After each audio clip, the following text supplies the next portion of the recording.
Entre rugas geológicas e mares de rocha, há matos e florestas. O céu profundo olha os rios de águas puras e cristalinas. Centenas de espécies, esquivas, raras e belas, encontram aqui abundância e segurança.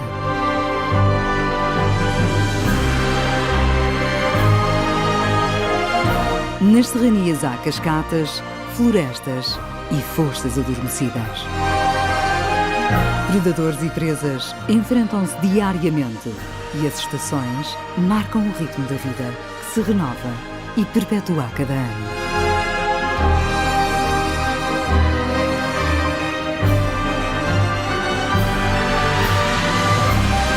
Este é o reino que vamos conhecer. O reino maravilhoso, por terras do Alvão e do Marão.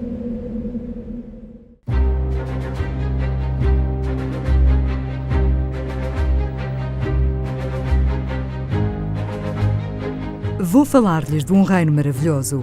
Iniciou assim Miguel Torga a descrição de Trás-os-Montes num dos seus muitos textos sobre esta região do nordeste de Portugal, onde se situam as serras do Alvão e do Marão, que com o ar gélido de inverno, todos os anos se cobrem de neve.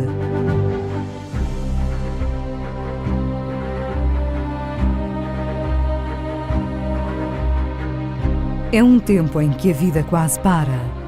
Tudo é entorpecido e reduzido ao mínimo esforço.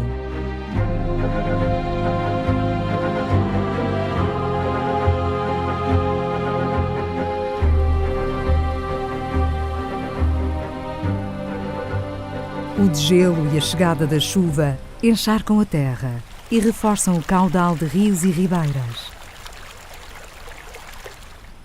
No topo da Serra do Alvão, e neste vale discreto, nasce o Rio Olo.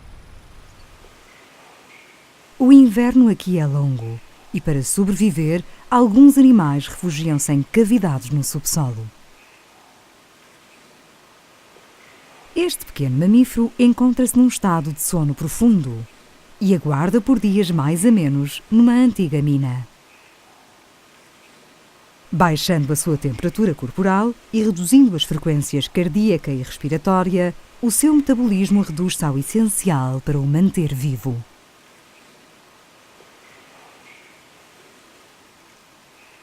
É um morcego de ferradura e permanecerá imóvel neste abrigo por mais algumas semanas. Outras espécies de morcegos também aqui hibernam. O local, anteriormente explorado pelo homem, é agora um refúgio importante para estes morcegos-rato, uma espécie em perigo de extinção. Com a chegada da primavera, estes mamíferos alados acordam e regressam à vida ativa. No início de abril, as encostas das serranias expõem as flores da urze, da carqueja e do queiró.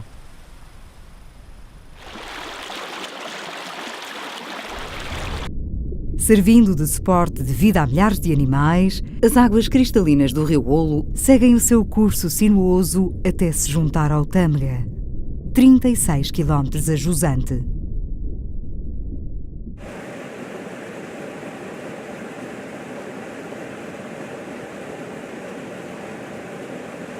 Uma das aves mais dependentes deste tipo de ecossistema é o melro de água. Mergulhando a baixa profundidade, esta ave procura larvas de insetos debaixo das pedras ou escondidas entre a vegetação subaquática. Estes seres de aspecto bizarro são excelentes indicadores da qualidade e pureza da água. Algumas espécies, como esta larva de efêmera, só conseguem viver em rios e ribeiras sem poluição. São um dos melhores bioindicadores da saúde deste curso de água.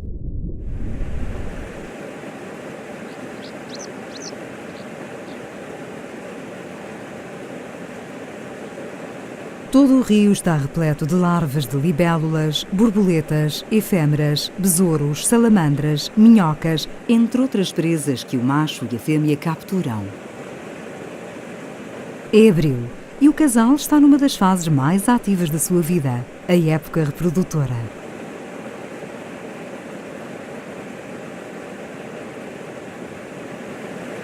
Construído com musgo e vegetação diversa, no topo de uma pequena cascata, o ninho alberga 3 crias famintas.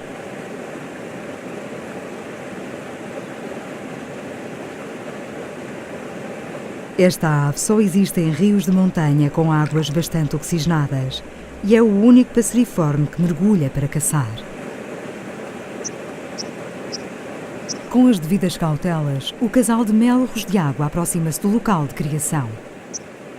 Ao menor descuido, não só pode revelar o retiro da sua prole, como pode ser apanhado por algum predador que patrulha o rio.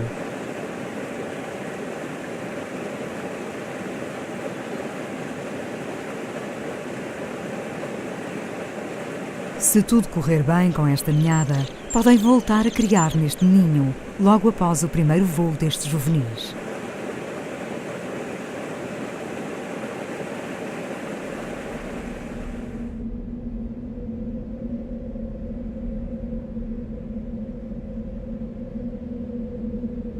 Sobre o vale do rio Olo, o céu carregado de água fica cada vez mais denso e escuro.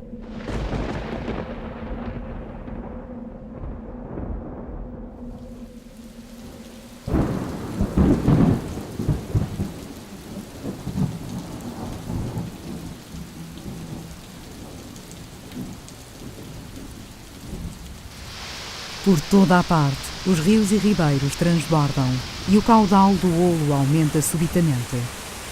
O pequeno açude onde reinava a tranquilidade e harmonia do casal de melros de água é agora um rápido avassalador.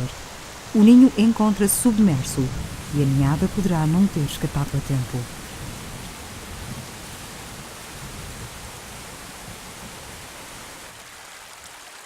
A terra está saturada. Por todo o lado escorre água pelas encostas.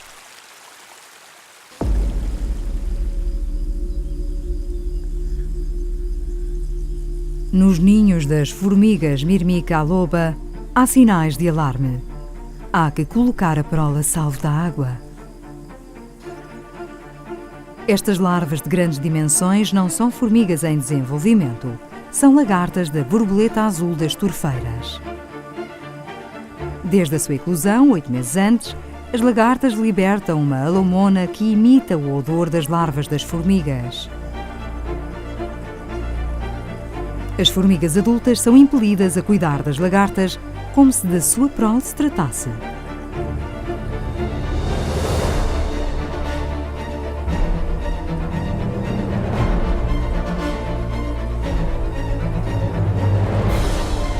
É notável a dedicação das formigas que neste jogo anual de engano químico do qual acompanharemos as várias etapas, pouco ou nada ganham.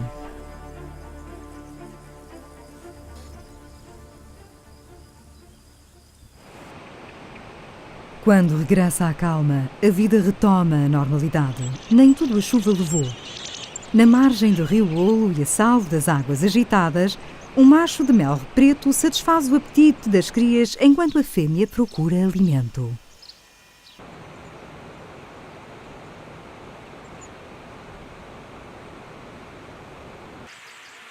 Uma alvéola branca aproveita a calmaria da tarde para tomar um banho refrescante. A fêmea de melro regressa ao ninho com minhocas suculentas que os filhotes devoram depressa. A alimentação das crias é um trabalho incessante que o casal partilha e este ano a sua primeira ninhada está a ser um sucesso. No topo da Serra do Alvão, os bosques e prados revitalizam-se com as manhãs frescas cheias de umidade.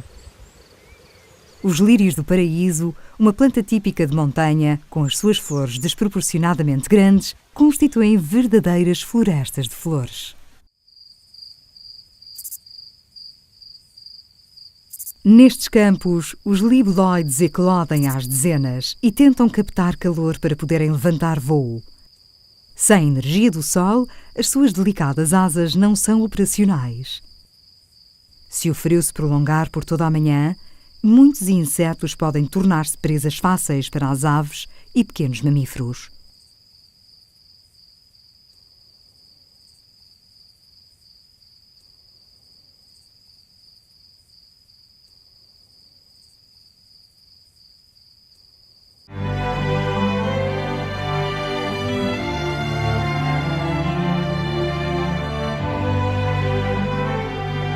Inúmeras libélulas sincronizaram a sua emergência. O processo de eclosão e de esticar as asas é lento e deixa qualquer libélula ou libelinha extremamente vulnerável.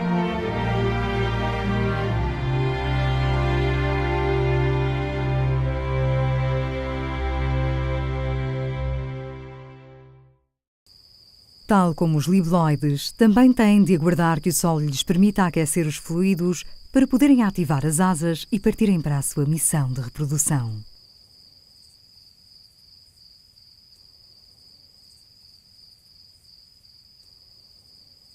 Estes lameiros extremamente férteis abrigam algumas riquezas da flora de Portugal, como é o caso da orquídea do caramulo, Dactylorhiza caramulensis, uma espécie endémica e ícone da flora atlântica. A abundância de nutrientes e o clima atlântico muito suave proporcionam o gigantismo, sendo estes indivíduos uma das maiores e mais comuns orquídeas da Serra do Alvão.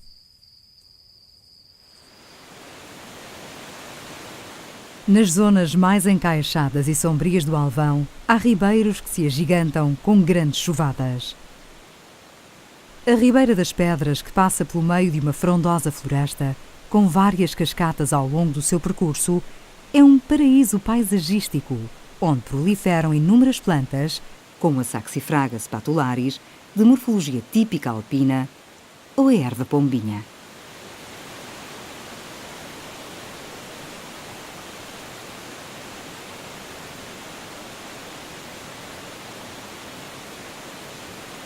Também a fauna é aqui bem representada. A grande lesma preta, que pode atingir 12 centímetros de comprimento, ou esta caracoleta de dimensões invulgares, com uma concha maior que uma bola de golfe, são mais alguns exemplos de seres com portes invulgares para as suas espécies.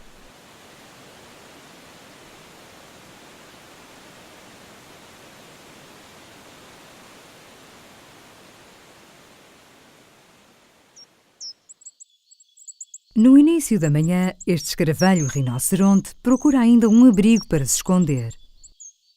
É um dos maiores escaravelhos de Portugal.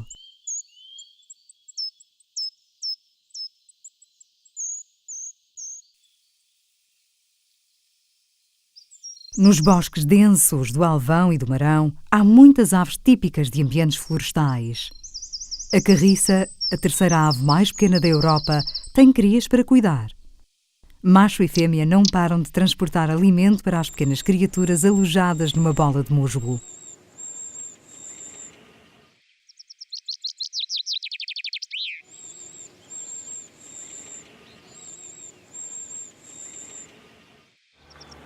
Na região estão registadas 86 espécies de passeriformes e, além da carriça, várias outras escolhem estes locais para nidificar. A trepadeira comum vai mais atrasada na época da reprodução e ainda transporta materiais leves e fofos para aconchegar o ninho, enquanto que num vidoeiro um tentelhão já alimenta um dos seus filhotes fora do ninho. É um tempo perigoso para estas jovens aves. Ainda pouco hábeis no voo, podem ser presas fáceis para uma cobra se caírem ao chão.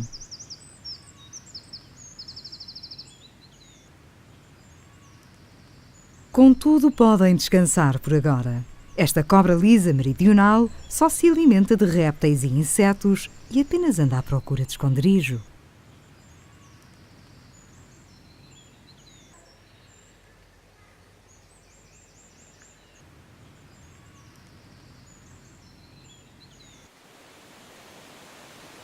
A cascata de Galegos da Serra, alimentada pela Ribeira de Arnal, continua com um caudal de inverno.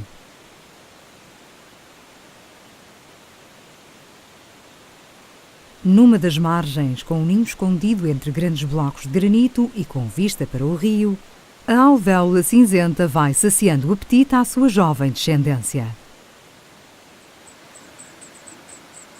Insetos aquáticos são o prato forte da ementa.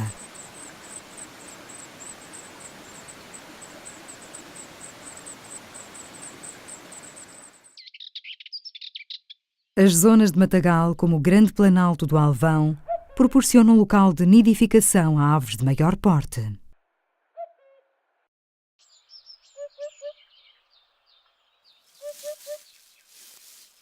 Esta fêmea de tartaranhão caçador aconchega o ninho e protege os ovos, enquanto das alturas o macho vai controlando a segurança do território. No final de março chegaram de África, onde passaram o inverno e ainda têm pela frente mais 2 semanas de incubação.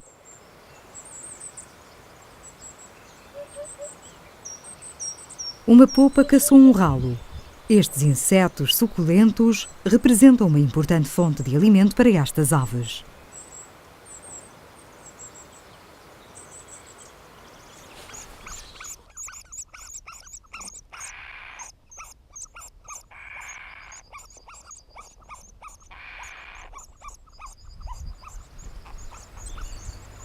As suas crias, agora com 3 semanas, em breve farão o primeiro voo. E todo o alimento transportado para o ninho parece nunca chegar. O progenitor segue de imediato para outra caçada. Este casal captura incessantemente ralos, crisálidas de borboletas, pequenos répteis ou outros insetos.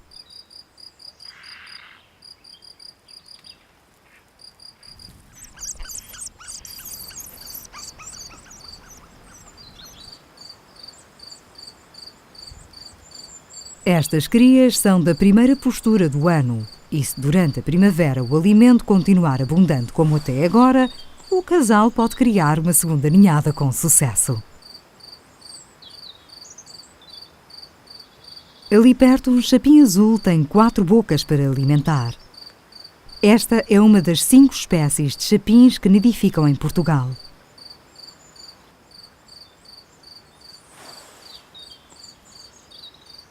Cauteloso, verifica se está tudo tranquilo antes de entrar no esconderijo no muro de pedra onde tem o ninho.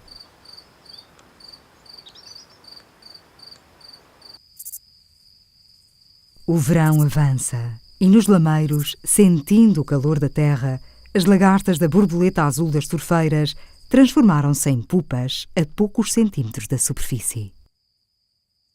No nosso formigueiro há várias prestes a eclodir. E nesta fase já deixaram de ludibriar as formigas. Após a eclosão, terão de ser rápidas a emergir do solo para que as hospedeiras não as tomem agora como presas. Os primeiros a emergir são os machos. Sincronizadas pelo clima, pequenas borboletas azuis começam a sair do subsolo e a trepar pela vegetação. Nesta fase, são extremamente vulneráveis. Têm poucos minutos para bombear a hemolinfa para que as asas se estendam e lhes permitam voar.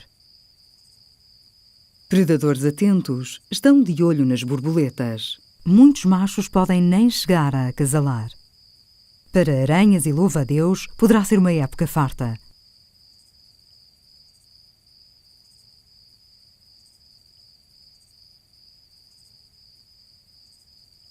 No formigueiro apenas restam os testemunhos da mirmecofilia, o comportamento base da relação entre estes 2 insetos.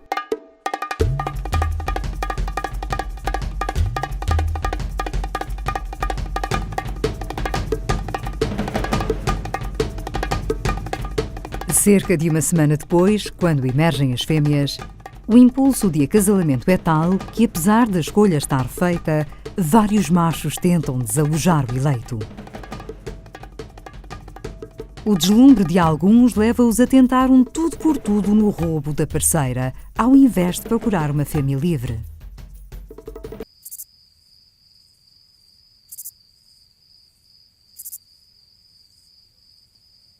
Num ambiente mais tranquilo, outros casais trocam genes e asseguram a sua linhagem.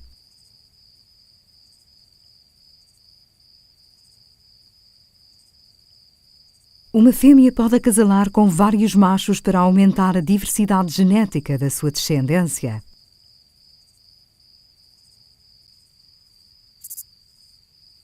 Este macho, cansado da atividade frenética de acasalamento, tenta recompor-se, mas outros, distraídos ou exaustos, acabam por cair nas armadilhas de aranhas.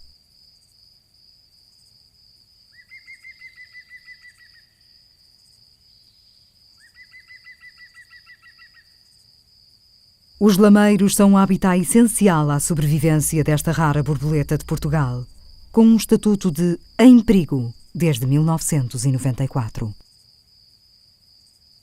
Esta espécie só põe ovos numa única planta, a Gentiana das Torfeiras, que abunda neste biótopo.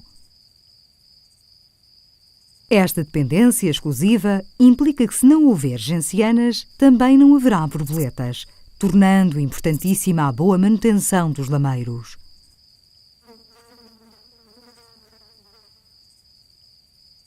Cada fêmea pode pôr 2 a 4 ovos por caule. Com cerca de 1 milímetro, estes pontos brancos guardam uma nova geração de borboletas. Nos prados, outras borboletas ora asseguram a continuidade da espécie, ora se alimentam de variados néctares de muitas plantas.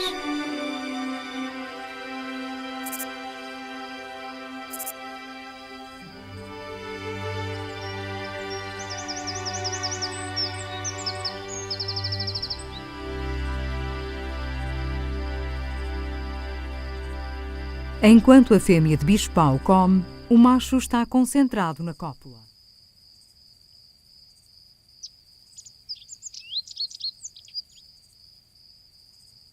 Escondido na vegetação mais densa, este lagarto fura-pastos deixa ver as patas vestigiais com 3 dedos, resquícios evolutivos de tempos em que caminhava.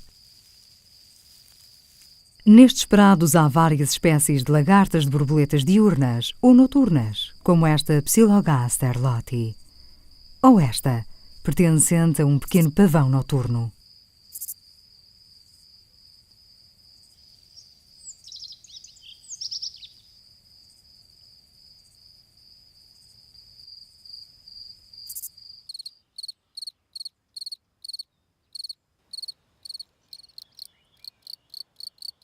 Os grilos tentam atrair as fêmeas com as suas cantigas e enchem os campos de melodias.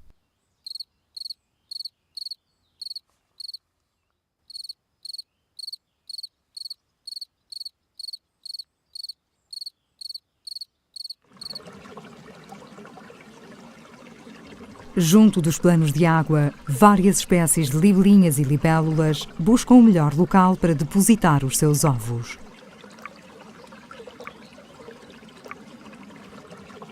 As estratégias de postura variam entre as diferentes espécies.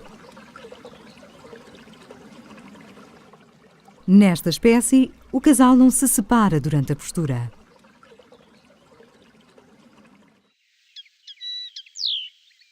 Neste matagal higrófilo há armadilhas letais imóveis. Com dificuldades em captar nutrientes do solo, estas plantas carnívoras desenvolveram pelos glandulosos. A viscosidade é a sua arma principal e qualquer inseto que tenha o azar de receber o seu abraço pegajoso acaba como alimento.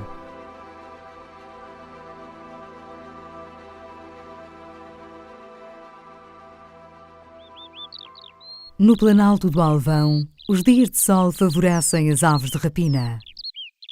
Muitos répteis aproveitam o calor para lagartear e não passam despercebidos aos tartaranhões. Os 2 casais que aqui estão a nidificar este ano já têm crias para alimentar. São principalmente os machos que caçam e trazem o alimento que a fêmea posteriormente dá aos filhotes. Este macho exibe a sua presa à parceira, que vai ao seu encontro para receber mais uma refeição para a prole. A troca de alimento é feita em pleno voo e nem sempre corre bem.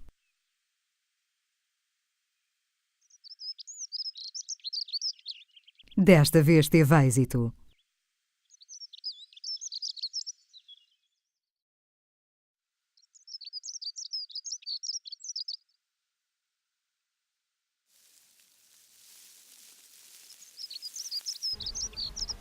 Enquanto a fêmea volta ao ninho, o macho prepara-se para mais uma jornada de caça. Um último olhar sobre a família e segue viagem. Na fase inicial da vida destas pequenas criaturas, a dieta consiste essencialmente em pequenas aves e répteis. Aos poucos, a presa é despedaçada e partilhada entre as 4 crias.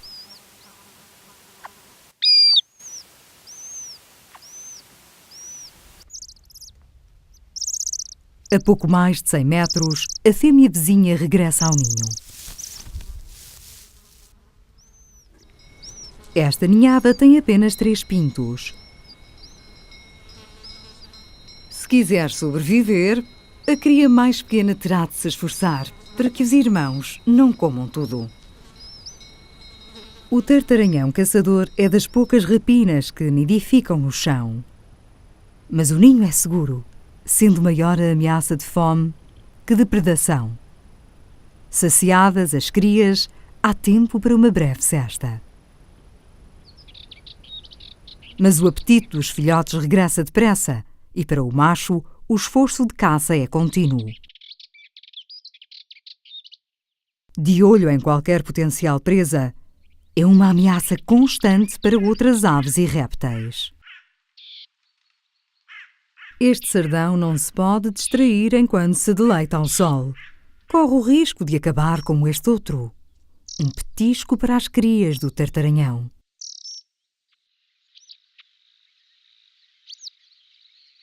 Um dos machos traz uma nova refeição. Ao longo dos 40 dias que as crias permanecem no ninho, ingerem uma média de 10 presas por dia.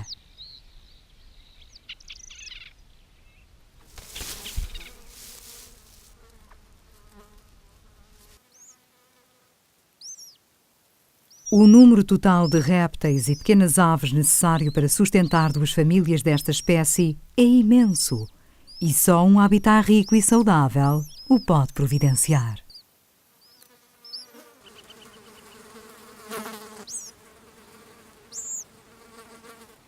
Além de eventuais predadores, estes pequenos pintos têm já um enorme desafio: resistir às insistentes moscas. Atraídas pelos resíduos de carne, as moscas são incansáveis nos seus propósitos. Até o adulto fica perturbado e tenta afastar os insetos insuportáveis.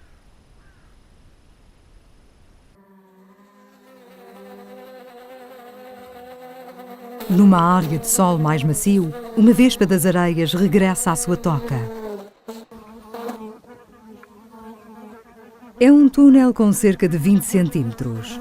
No interior, encontra-se uma larva faminta e a cada refeição que traz, o adulto reabre a entrada.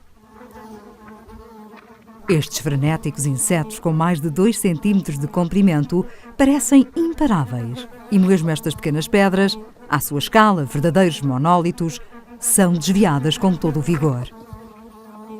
Abelhas, moscas ou gafanhotos podem servir de alimento. Esta é uma vespa das areias de outra espécie que partilham o mesmo espaço.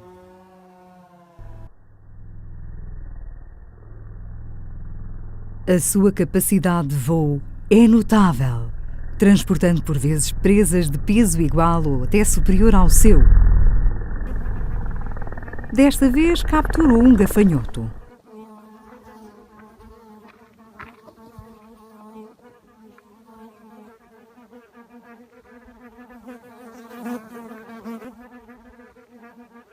Concluída a tarefa de alimentação, a fêmea volta a tapar a toca onde a larva ainda permanecerá 2 semanas.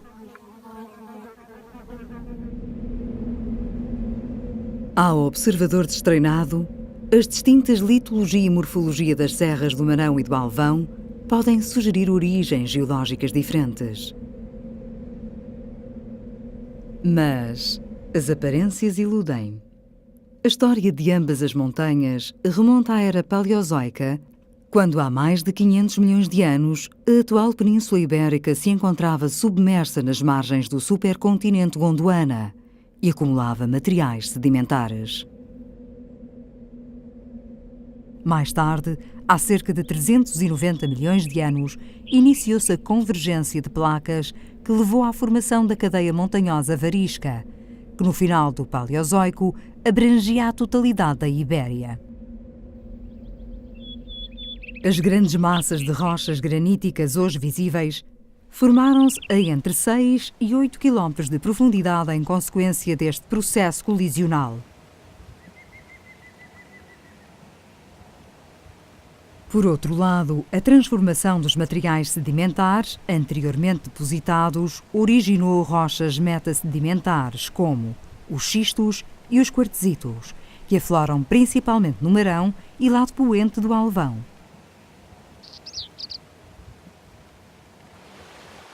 Na falha de Vila Real, de origem tectónica bem mais recente, e passando mesmo pelo centro da cidade, corre o rio Corgo, um importante suporte de vida a muitas espécies de fauna e flora.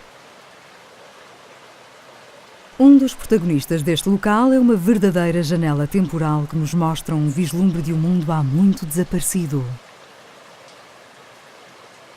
O feto real é uma relíquia do mundo vegetal e estudos recentes revelam que a planta está imutável há 180 milhões de anos. É um testemunho incrível da vida na Terra, tendo presenciado eventos desde a extinção dos dinossauros ao aparecimento do homem e toda a história do nosso país, um piscar de olhos a esta escala. Este feto pode ultrapassar os 2 metros de altura e 4 metros de largura e está distribuído por quase todo o planeta.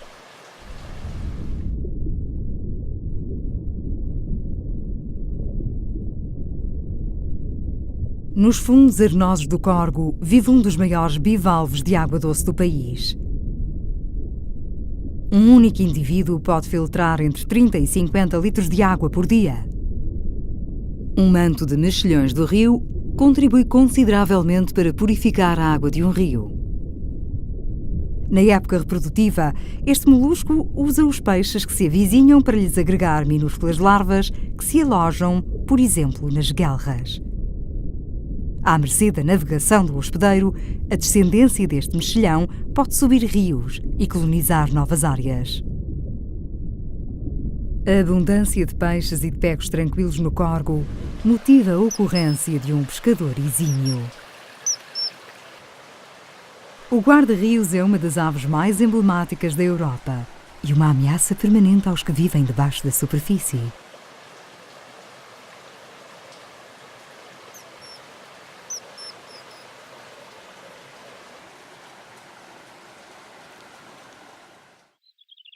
O complexo montanhoso Marão-Alvão separa o noroeste de Portugal dos planaltos transmontanos e é responsável por uma mudança climática resultante da alteração da influência marítima para a influência continental.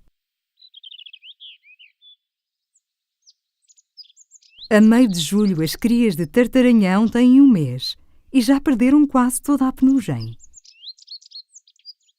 O ninho deixou de ser um lugar confinado. Nas imediações, há carreiros e túneis no mato que se atrevem a explorar. Com menor necessidade de proteção das crias, a fêmea está mais liberta e também procura alimento nos arredores do ninho. No matagal, há pequenas aves ingênuas acabadas de sair dos ninhos. Para uma mãe experiente e focada na sua missão, a abundância de presas vem na época certa. Mais folgado, o macho aproveita para uma merecida pausa.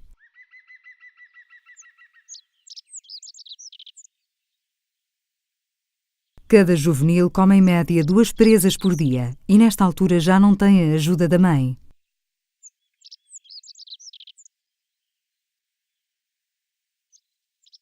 As peças são deixadas inteiras e uma totinegra dos valados, embora pequena, pode representar um desafio para os jovens tartaranhões. Esta cria pode estar com mais olhos que barriga.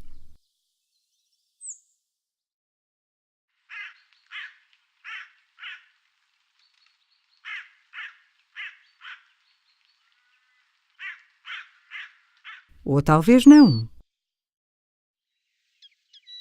No final de agosto, as gencianas estão floridas e vistosas.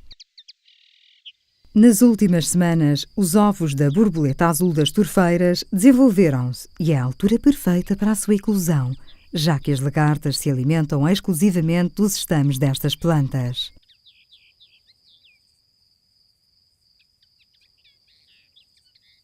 No interior das flores, estas lagartas de 2 milímetros de comprimento vão se alimentando e crescendo. até que, com cerca de 12 dias de idade, perfuram a planta e deixam-se cair para o solo. Recomeça agora o desafio de iludir as já nossas conhecidas formigas Myrmica loba, produzindo as alomonas que simulam os odores das suas larvas. Não é uma tarefa fácil, mas resulta sempre. A formiga, iludida pelo odor, leva a lagarta para dentro do seu ninho como se de um parente perdido se tratasse, renovando o ciclo de vida da borboleta azul.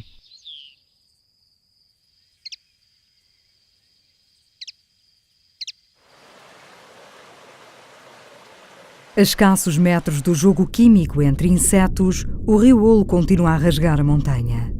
Submerso, um tritão marmoreado descansa num tufo de algas.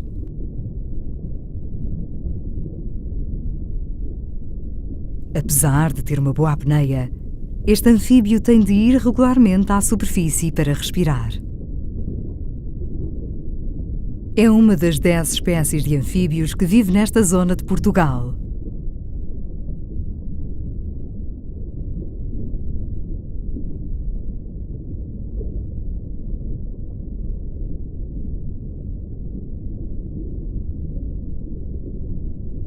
O rio está repleto de predadores e presas em constante atividade. Estes peixes, da família dos ciprinídeos, alimentam-se de pequenos animais aquáticos ou matéria vegetal trazida pela corrente. Mas, neste jogo permanente da perseguição e fuga, é preciso estar atento. Esta jovem truta joga pelo seguro e tem boas razões. Uma cobra de água de colar adulta anda à caça.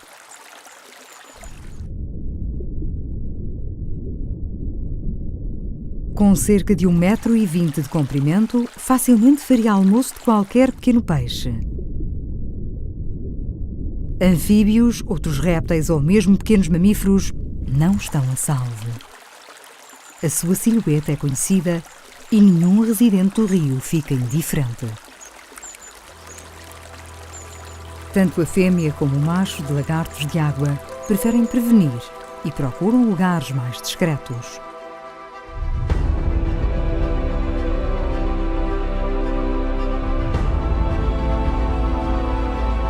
O Olo prossegue a sua descida até à Foz e, à medida que entramos no outono, o seu caudal aumenta com as primeiras chuvas e alguns dias mais úmidos.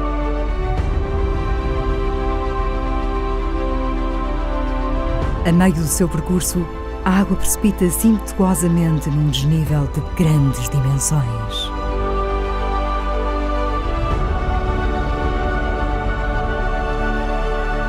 São cerca de 200 metros de socalcos que fazem das Fisgas de Ermelo uma das maiores cascatas da Europa.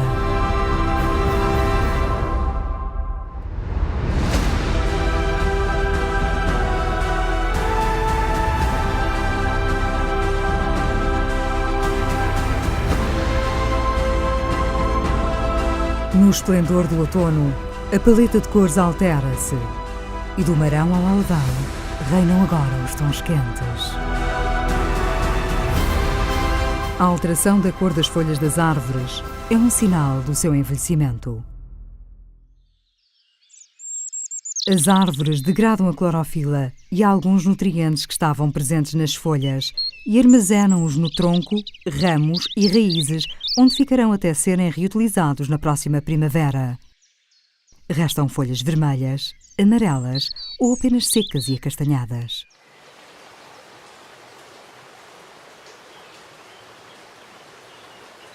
Mas algumas árvores não alteram a coloração das folhas.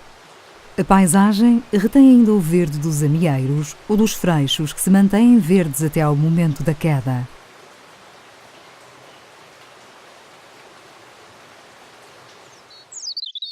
Por todo o lado os cenários transformam-se.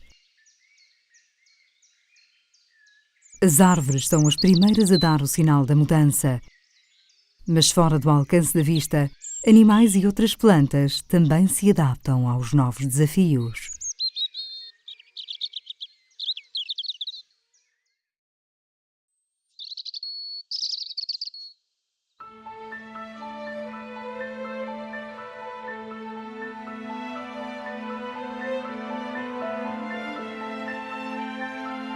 Apesar do frio e de haver menos horas de luz, algumas plantas escolhem esta estação para florir, como o açafrão bravo, endémico da Península Ibérica. Através do vento e dos insetos polinizadores, esta planta subterrânea consegue captar informação do meio que a circunda com a sua flor. Deste modo, pode ajustar a sua reprodução, ou por via subterrânea, ou por via aérea, na forma de sementes consoante o que seja mais vantajoso em cada caso. Com mais chuva e umidade, também os cogumelos começam a revelar-se com variadas formas e cores. Apesar de tóxico para o ser humano, este Amanita muscaria é um petisco para esta lesma preta.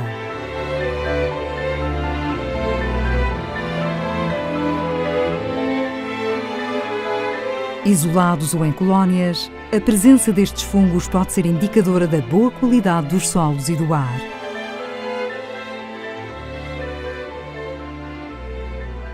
Esta estação é favorável para os anfíbios dispersarem e colonizarem novos territórios. Esta rã ibérica, endémica de Portugal e Espanha, aproveita os últimos dias de bonança antes da chegada do inverno. Este sapo comum com 1 centímetro acabou de sair da sua fase aquática. A salamandra lusitânica aguardou pelo entardecer para sair do esconderijo. Só existe na Galiza, Astúrias e noroeste de Portugal.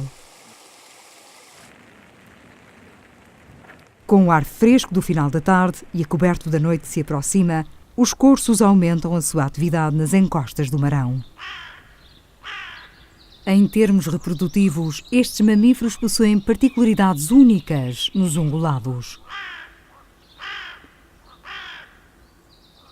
Após a cópula em pleno verão, ocorre uma suspensão no desenvolvimento do embrião designada de diapausa embrionária, que dura cerca de 5 meses. Em dezembro ocorre a libertação de uma proteína existente apenas nesta espécie, que desencadeia uma série de reações no corpo da fêmea e leva à implantação do embrião no útero, dando início ao período de gestação de cerca de 130 dias. As crias nascem entre abril e maio, quando a qualidade e abundância de alimento são máximas. Por agora, tudo parece tranquilo. Apenas alguma agitação de jovens javalis capta a atenção deste casal com cria.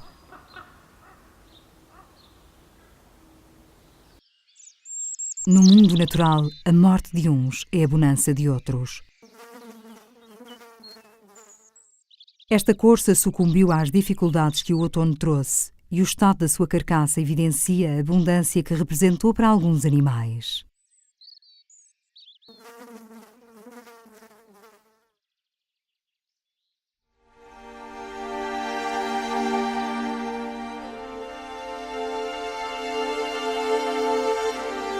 O cair da noite traz a mudança de turnos. Muitos animais escondem-se e descansam, enquanto outros acordam e começam a sua jornada.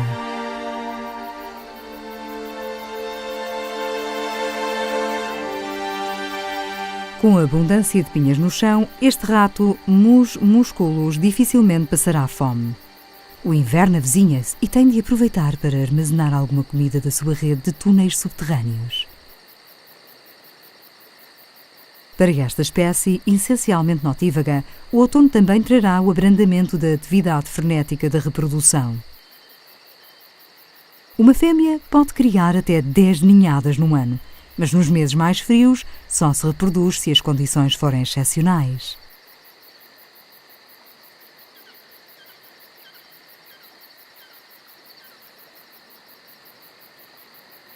O ouriço cacheiro é outro mamífero que prefere o escuro para fazer a sua vida.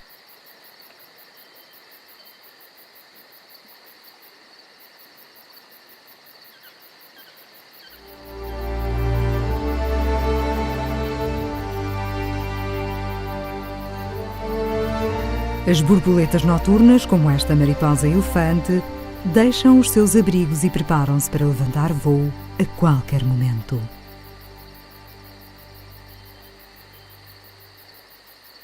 Há muitas espécies no reino maravilhoso.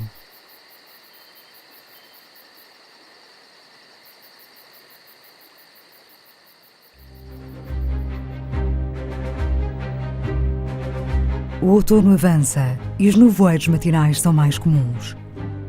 A dinâmica destas nuvens baixas é semelhante à da ondulação marítima que embate numa costa rochosa.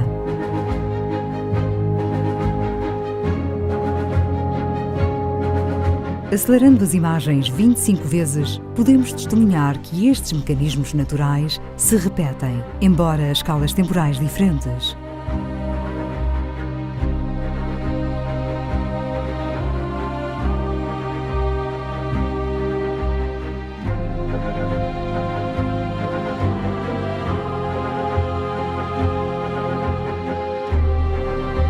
Mais algumas semanas e muita da vida selvagem destes territórios irá esconder-se ou hibernar. O inverno por aqui será agreste e exigente, e só os mais aptos e resistentes passarão a provação.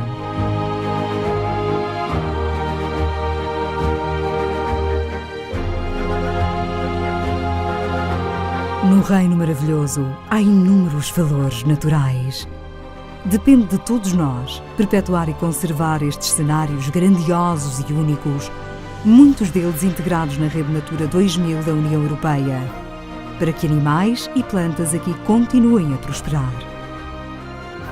Está nas nossas mãos dar oportunidades a estas ricas paisagens e biodiversidade transmontanas para seguirem o seu percurso sem sobressaltos e desfrutarmos delas de forma saudável e sustentável.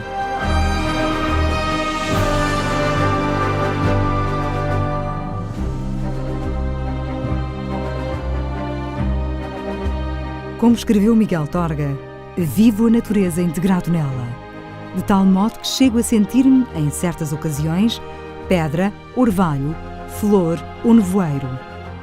Nenhum outro espetáculo me dá semelhante plenitude e cria no meu espírito um sentido tão acabado do perfeito e do eterno.